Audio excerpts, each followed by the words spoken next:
أعوذ بالله من الشيطان الرجيم. بسم الله الرحمن الرحيم. والمحصنات من النساء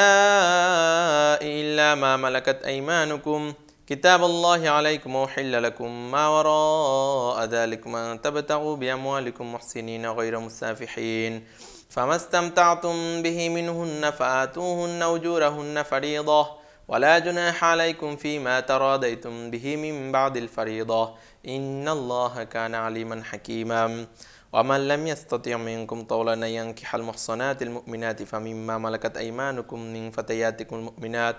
والله أعلم بإيمانكم بعضكم من بعض فانكحوهن بإذن أهلهن وآتوهن أجورهن بالمعروف محصنات غير مسافحات ولا متخذات أخدان فإذا أحصن فإن أتين بفاحشة فعليهن نصف ما على المحصنات من العذاب ذلك لمن خشي العنة منكم وأن تصبروا خير لكم والله غفور رحيم. يريد الله ليبين لكم ويهديكم سنن الذين من قبلكم ويتوب عليكم والله عليم حكيم. والله يريد أن يتوب عليكم ويريد الذين يتبعون الشهوات أن تميلوا ميلا عظيما. يريد الله أن يخفف عنكم وخلق الإنسان ضعيفا. يا أيها الذين آمنوا لا تأكلوا أموالكم بينكم بالباطل إلا أن تكون تجارة عن تراض منكم ولا تقتلوا أنفسكم إن الله كان بكم رحيما. ومن يفعل ذلك عدوانا وظلما فسوف نصليه نارا وكان ذلك على الله يسيرا. إن تجتنبوا كبائر ما تنهون عنه نكفر عنكم سيئاتكم وندخلكم مدخلا كريما. ولا تتمنوا ما فضل الله ببعضكم على بعض للرجال نصيب مما اكتسبوا وللنساء نصيب مما اكتسبن واسألوا الله من فضله إن الله كان بكل شيء عليما. ولكل جعلنا موالي مما ترك الوالدان والأقربون والذين قدت أيمانكم فآتوهم نصيبهم إن الله كان على كل شيء شهيدا. الرجال قوامون على النساء بما فضل الله بعضهم على بعض وبما أنفقوا من أموالهم فالصالحات قانتات حافظات للغيب بما حفظ الله. واللاتي تخافون نشوزهن فاعظوهن واهجروهن في المضاجع واضربوهن فإن أطعنكم فلا تبغوا عليهن سبيلا إن الله كان عليا كبيرا. وإن خفتم شقاق بينهما فابعثوا حكما من أهله وحكما من أهلها إن يريدا إصلاحا يوفق الله بينهما إن الله كان عليما خبيرا. واعبدوا الله ولا تشركوا به شيئا وبالوالدين إحسانا وبذي القربى واليتامى والمساكين والجار ذي القربى والجار الجنب والصاحب بالجنب وابن السبيل وما ملكت أيمانكم إن الله لا يحب من كان مختالا فخورا. الذين يبخلون ويأمرون الناس بالبخل ويكتمون ما آتاهم الله من فضله واعتدنا للكافرين عذابا مهينا. والذين ينفقون أموالهم رياء الناس ولا يؤمن بالله ولا باليوم الآخر ومن يكن الشيطان له قرينا فساء قرينا. وماذا عليهم لو آمنوا بالله واليوم الآخر وأنفقوا مما رزقهم الله وكان الله بهم عليما. إن الله لا يظلم مثقال ذرة وإن تك حسنة يضاعف يأت من لدنه أجرا عظيما. فكيف إذا جئنا من كل أمة بشهيد وجئنا بك على هؤلاء شهيدا. يومئذ يود الذين كفروا وعصوا الرسول لا تسوى بهم الأرض ولا يكتمون الله حديثا. يا أيها الذين آمنوا لا تقربوا الصلاة وأنتم سكارى حتى تعلموا ما تقولون ولا جنبا إلا عابري سبيل حتى تعتزلوا وإن كنتم مرضى أو على سفر أو جاء أحد منكم من الغائط أو لمستم النساء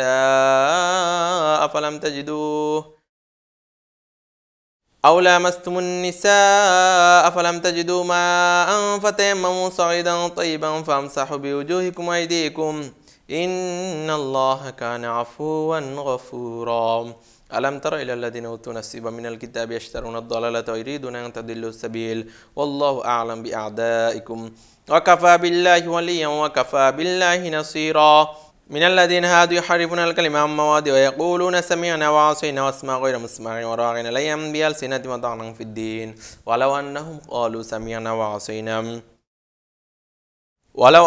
قالوا سمعنا وعصينا واسمع وانظرنا لكان خيرا لهم وأقوم ولكن لعنهم الله بكفرهم فلا يؤمنون إلا قليلا يا أيها الذين أوتوا الكتاب آمنوا بما نزلنا مصدقا لما معكم من قبل أن نطمس وجوها فنردها على أدبارها ولنعنهم كما لعنا أصحاب السبت وكان أمر الله مفعولا إن الله لا يغفر أن يشرك به ويغفر ما دون ذلك لمن يشاء ومن يشرك بالله فقد افترى إثما عظيما ألم تر إلى الذين يزكون أنفسهم بل الله يزكي من يشاء ولا يظلمون فتيلا انظر كيف يفترون على الله الكذب وكفى به إثما مبينا ألم تر إلى الذين أوتوا نصيبا من الكتاب يؤمنون بالجبت والطاغوت ويقولون للذين كفروا هؤلاء يهدى من الذين آمنوا سبيلا أولئك الذين لعنهم الله ومن يلعن الله فلن تجد له نصيرا أم له نصيب من الملك فإذا لا يؤتون الناس نقيرا أم يحسدون الناس على ما آتاهم الله من فضله فقد آتينا آل إبراهيم الكتاب والحكمة وآتيناهم ملكا عظيما فمنهم من آمن به ومنهم من صد عنه وكفى بجهنم سعيرا إن الذين كفروا بآياتنا سوف نصليهم نارا كلما نضجت جلودهم بدلناهم جلودا غيرها ليذوقوا العذاب إن الله كان عزيزا حكيما والذين آمنوا وعملوا الصالحات سندخلهم جنات تجري من تحتها الأنهار خالدين فيها أبدا لهم فيها أزواج مطهرة وندخلهم ظلا ظليلا إن الله يأمركم أن تؤدوا الأمانات إلى أهلها وإذا حكمتم بين الناس أن تحكموا بالعدل إن الله نعم ما يعظكم به إن الله كان سميعا بصيرا يا أيها الذين آمنوا أطيعوا الله وأطيعوا الرسول وأولي الأمر منكم فإن تنازعتم في شيء فردوا إلى الله ورسوله إن كنتم تؤمنون بالله واليوم الآخر ذلك خير وأحسن تأويلا ألم تر إلى الذين يزعمون أنهم آمنوا بما أنزل إليك وما أنزل من قبلك يريدون أن يتحاكموا إلى الطاغوت وقد أمروا أن يكفروا به ويريد الشيطان أن يضلهم ضلالا بعيدا وإذا قيل لهم تعالوا إلى ما أنزل الله إلى الرسول رأيت المنافقين يصدون عنك سدودا فكيف إذا أصابتهم مصيبة بما قدمت أيديهم ثم جاءوك يحلفون بالله إن أردنا إلا إحسانا وتوفيقا أولئك الذين يعلم الله ما في قلوبهم فأعرض عنهم وعظهم وقل لهم في أنفسهم قولا بليغا وما أرسلنا من رسول إلا ليطاع بإذن الله ولو أنهم ظلموا أنفسهم جاءوك فاستغفروا الله استغفر لهم الرسول وجدوا الله توابا رحيما فلا وربك لا يؤمنون حتى يحكموك فيما شجر بينهم ثم لا يجدوا في أنفسهم حرجا مما قضيت يسلموا تسليما ولو أن كتبنا عليهم أن يقتلوا أنفسهم يخرجوا من دياركم ما فعلوه إلا قليل منهم ولو أنهم فعلوا ما يوعظون به لكان خيرا لهم وأشد تثبيتا وإذا لآتيناهم من لدنا أجرا عظيما ولهديناهم صراطا مستقيما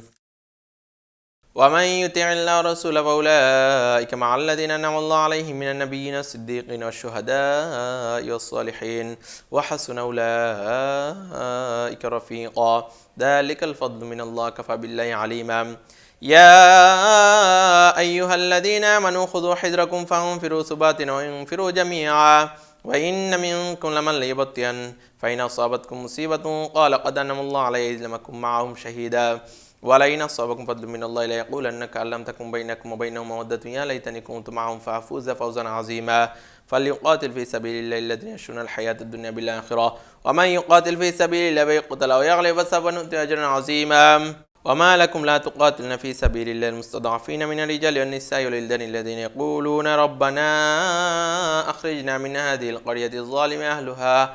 واجعل لنا من لدنك وليا واجعل لنا من لدنك نصيرا الذين آمنوا يقاتلون في سبيل الله والذين كفروا يقاتلون في سبيل الطاغوت فقاتلوا أولياء الشيطان إن كيد الشيطان كان ضعيفا ألم تر إلى الذين قيل لهم كفوا أيديكم وأقيموا الصلاة وآتوا الزكاة فلما كتب عليهم القتال إذا فريق منهم يخشون الناس كخشية الله وأشد خشية وقالوا ربنا لما كتبت علينا القتال لولا أخرتنا إلى أجل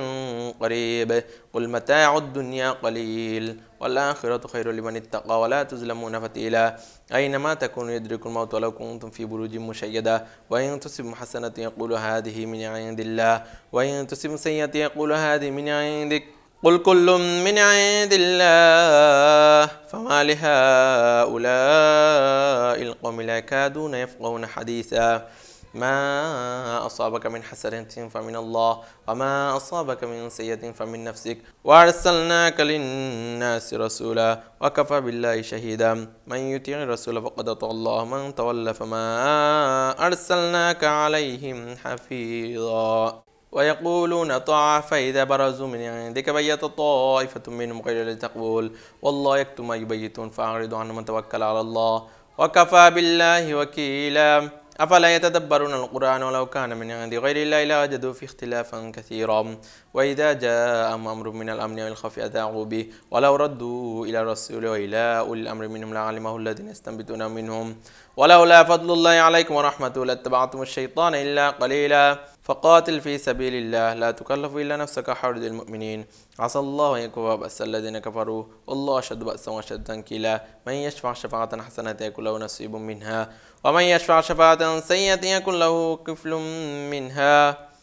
وكان الله على كل شيء مقيتا وإذا حييتم بتحية فحيوا بأحسن منها أو ردوها إن الله كان على كل شيء حسيبا الله لا إله إلا هو لا يجمعنكم إلى يوم القيامة لا ريب فيه ومن أصدق من الله حديثا فما لكم في المنافقين فئتين الله أركسهم بما كسبوا أتريدون أن تهدوا من أضل الله من يضلل الله فلن تجد له سبيلا ودوا لو تكفرون كما كفروا فتكونون سواء فلا تتخذوا منهم أولياء حتى يهاجروا في سبيل الله فإن تولوا فخذوا مقتلوهم حيث وجدتموهم ولا تتخذوا منهم وليا ولا نصيرا إلا الذين يصلون إلى قوم بينكم وبينهم ميثاق أو جاءوكم حسرت صدورهم أو يقاتلوكم أو يقاتلوا قومهم ولو شاء الله لسلطهم عليكم فلقاتلوكم فإن اعتزلوكم فلم يقاتلوكم وألقوا إليكم السلام فما جعل الله لكم عليهم سبيلا ستجدون آخرين يريدون يأمنوكم ويأمنوا قومهم كلما ردوا إلى الفتنة يركسوا فيها فإن لم يعتزلوكم ويلقوا إليكم السلام ويكفوا أيديهم فخذوا مقتلوهم حيث ثقفتموهم وأولئكم جعلنا لكم عليهم سلطانا مبينا وما كان لمؤمن أن يقتل مؤمنا إلا خطأ من قتل مؤمنا خطأ فتحرير رقبة مؤمنة ودية مسلمة إلى أهله إلا يصدقوا فإن كان من قوم عدو لكم أو مؤمن فتحرير رقبة مؤمنة وإن كان من قوم بينكم وبينهم ميثاق فدية مسلمة إلى أهله وتحرير رقبة مؤمنة فمن لم يجد وصيام شهرين متتابعين توبة من الله وكان الله عليما حكيما ومن يقتل مؤمنا متعمدا فجزاؤه جهنم خالدا فيها وغضب الله عليه ولعنه وأعد له عذابا عظيما يا أيها الذين آمنوا إذا ضربتم في سبيل الله فتبينوا ولا تقولوا لمن ألقى إليكم السلام لست مؤمنا تبتغون عرض الحياة الدنيا فعند الله مغانم كثيرا كذلك كنتم من قبل فمن الله عليكم فتبينوا إن الله كان بما تعملون خبيرا لا يستوي القاعدون من المؤمنين غير أولي الضرر المجاهدون بأموالهم وأنفسهم فضل الله المجاهدين بأموالهم وأنفسهم والقاعدين درجة وكلا وعد الله الحسنى وفضل الله المجاهدين على القاعدين أجرا عظيما درجات منه مغفرة ورحمة وكان الله غفورا رحيما إن الذين توفاهم الملائكة ظالمي أنفسهم قالوا فيما كنتم قالوا كنا مستضعفين في الأرض قالوا ألم تكن أرض الله واسعة فتهاجروا فيها فأولئك مأواهم جهنم وساءت مصيرا إلا المستضعفين من الرجال والنساء والولدان لا يستطيعون حيلة ولا يهتدون سبيلا فأولئك عسى الله ويعفو عن مكان الله عفوا غفورا ومن يهاجر في سبيل الله يجد في الأرض مرغما كثيرا وسعة ومن يخرج من بيته مهاجرا إلى الله ورسوله ثم يدرك الموت فقد وقع أجره على الله وكان الله غفورا رحيما وإذا ضربتم في الأرض فليس عليكم جناح أن تقصروا من الصلاة إن خفتم أن يفتنكم الذين كفروا إن الكافرين كانوا لكم عدوا مبينا وإذا كنت فيهم فأقمت لهم الصلاة ولتكن طائفة من معك وليأخذوا أسلحتهم فإذا سجدوا فليكونوا من ورائكم ولتأتي طائفة أخرى لم يصلوا فليصلوا معك وليأخذوا حذرهم وأسلحتهم ود الذين كفروا لو تغفلون عن أسلحتكم وأمتعتكم فيميلون عليكم ميلة واحدة ولا جناح عليكم إن كان بكم أذى من مطر أو كنتم مرضى أن تضعوا أسلحتكم وخذوا حذركم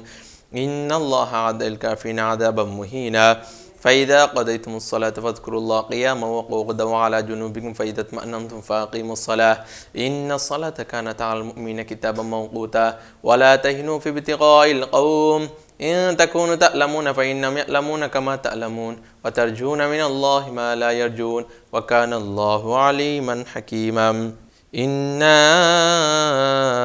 أنزلنا إليك الكتاب بالحق لتحكم بين الناس بما أراك الله ولا تكن للخائنين خصيما واستغفر الله إن الله كان غفورا رحيما ولا تجادل عن الذين يختانون أنفسهم إن الله لا يحب من كان خوانا أثيما يستخفون من الناس ولا يستخفون من الله وهو معهم إذ يبيتون ما لا يرضى من القول وكان الله بما يعملون محيطا ها أنتم هؤلاء جادلتم عنهم في الحياة الدنيا فمن يجادل الله عنهم يوم القيامة أم من يكون عليهم وكيلا ومن يعمل سوءا أو يظلم نفسه ثم يستغفر الله يجد الله غفورا رحيما ومن يكسب إثما فإنما يكسب على نفسه وكان الله عليما حكيما ومن يكسب خطيئة أو إثما ثم يرمي به بريئا فقد احتمل بهتانا وإثما مبينا ولولا فضل الله عليكم ورحمته لهمت طائفة من يدلوكم ما يدلون إلا أنفسهم يدلونك من شيء ولولا فضل الله عليكم ورحمته لهمت طائفة منهم يدلوكم ويدلون إلا أنفسهم يدلونك من شيء وأنزل الله عليك الكتاب والحكمة وعلمك ما لم تكن تعلم كان فضل الله عليك عظيما لا خير في كثير من نجواهم إلا من أمر بصدقة معروف أو إصلاح بين الناس ومن يفعل ذلك ابتغاء مرضات الله فسوف نؤتيه أجرا عظيما ومن يشاقق الرسول من بعد ما تبين له الهدى يتبع غير سبيل المؤمنين نولي ما تولى نصليه جهنم وساءت مصيرا إن الله لا يغفر أن يشرك به يغفر ما دون ذلك لمن يشاء ومن يشرك بالله فقد ضل ضلالا بعيدا إن يدعون من دون الله إناثا يدعون إلا شيطانا مريدا لعنه الله وقال اتخذنا من عبادك نصيبا مفروضا ولو دلنهم ولأمنينهم ولآمرنهم فليبتكن آذان الأنعام ولآمرنهم فليغيرن خلق الله ومن يتخذ الشيطان وليا من دون الله فقد خسر خسرانا مبينا يعدهم ويمنيهم وما يعدهم الشيطان إلا غرورا أولئك مأواهم جهنم ولا يجدون عنها محيصا والذين آمنوا وعملوا الصالحات سندخلهم جنات تجري من تحتها الأنهار خالدين فيها أبدا وعد الله حقا ومن أصدق من الله قيلا ليس بأمانيكم ولا أماني أهل الكتاب من يعمل سوءا يجز به ولا يجد له من دون الله وليا ولا نصيرا ومن يعمل من الصالحات من ذكر أو أنثى وهو مؤمن فأولئك يدخلون الجنة لا يظلمون نقيرا ومن أحسن دينا ممن أسلم وجهه لله محسن واتبع ملة إبراهيم حنيفا واتخذ الله إبراهيم خليلا ولله ما في السماوات وما في الأرض وكان الله بكل شيء محيطا ويستفتونك في النساء قل الله يفتيكم فيهن وما يتلى عليكم في الكتاب في يتامى النساء اللاتي لا تؤتونهن ما كتب لهن ترغبون أن تنكحوهن المستضعفين من الولدان وأن تقوموا لليتامى بالقسط وما تفعلوا من خير فإن الله كان به عليما وإن امرأة خافت من بعلها نشوزا يرادا فلا جناح عليهما يصلح بينهما صلحا والصلح خير وأحضرت الأنفس الشح وإن تحسنوا وتتقوا فإن الله كان بما تعملون خبيرا ولن تستطيعوا أن تعدلوا بين النساء ولو حرصتم فلا تميلوا كل الميل فتذروها كالمعلقة وإن تصلحوا وتتقوا فإن الله كان غفورا رحيما وإن يتفرقا يغني الله كلا من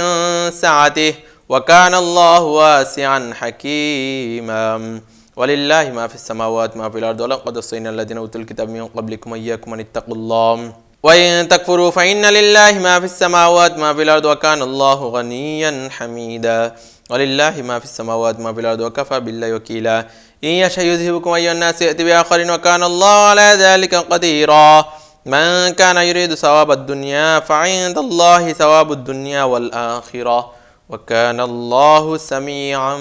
بصيرا يا أيها الذين آمنوا كونوا قوامين بالقسط شهداء لله ولو على أنفسهم الوالدين والأقربين إن يكن غنيا فقيرا فالله أولى بهما فلا تتبعوا الهوى أن تعدلوا وإن تلوا أو تغرضوا فإن الله كان بما تعملون خبيرا يا أيها الذين آمنوا بالله ورسوله والكتاب الذي نزل على رسوله الكتاب الذي أنزل من قبله ومن يكفر بالله وملائكته وكتبه ورسله واليوم الآخر فقد ضل ضلالا بعيدا إن الذين آمنوا ثم كفروا ثم آمنوا ثم كفروا ثم ازدادوا كفرا لم يكن الله ليغفر لهم ولا ليهديهم سبيلا بشر المنافقين بأن لهم عذابا أليما الذين يتخذون الكافرين أولياء من دون المؤمنين أيبتغون عندهم العزة فإن العزة لله جميعا وقد نزل عليكم في الكتاب أن إذا سمعتم آيات الله يكفر بها يستهزأ بها فلا تقعدوا معهم حتى يخوضوا في حديث غيره إنكم إذا مثلهم إن الله جامع المنافقين والكافرين في جهنم جميعا الذين يتربصون بكم فإن كان لكم فتح من الله قالوا ألم نكن معكم وإن كان للكافرين نصيب قالوا ألم نستحوذ عليكم ونمنعكم من المؤمنين فالله يحكم بينهم يوم القيامة ولا يجعل الله الكافرين على المؤمنين سبيلا إن المنافقين يخادعون الله وخادعهم إذا قاموا إلى الصلاة قاموا كسالى لا يراءون الناس ولا يذكرون الله إلا قليلا مذبذبين بين ذلك لا إله هؤلاء ولا إله هؤلاء ومن يضلل الله فلن تجد له سبيلا يا أيها الذين آمنوا لا تتخذوا الكافرين أولياء من دون المؤمنين أتريدون أن تجعلوا لله عليكم سلطانا مبينا إن المنافقين في الدرك الأسفل من النار ولن تجد له نصيرا إلا الذين تابوا وأصلحوا واعتصموا بالله واخلصوا دينهم لله فأولئك مع المؤمنين وسوف يؤتي الله المؤمنين أجرا عظيما ما يفعل الله بعذابكم إن شكرتم وآمنتم وكان الله شاكرا عليما.